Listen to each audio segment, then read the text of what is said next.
It's so important that we get used to talking about the mistakes that science makes and getting it wrong. Because although we always say it's normal to get it wrong, that's how we discover stuff. The reason I think that getting it wrong is good for science is because we need to start by understanding what science is about. What is the practice of science?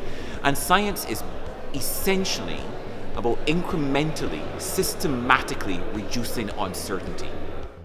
The reality is we're a bit uncomfortable with it when it really happens. And as we've just seen in the pandemic, people really struggle with that challenge between science as discovery and science as orthodoxy. So that's something that we really need to address, how to have a grown-up conversation about getting it wrong. We are continuously obliged to ask ourselves questions, to doubt the results that we obtain, to verify that our knowledge to date remains applicable. So the key thing is that we learn and do things different next time. So for me, I work in pregnancy research, and all too often pregnant women are excluded from clinical trials, from many sorts of research, and then we simply don't know what to treat them with. And so if you do an experiment, if you come to a conclusion through reasoning and you realize actually this is a dead end, this is a crisis, that is not bad, because what it's doing is reducing the uncertainty.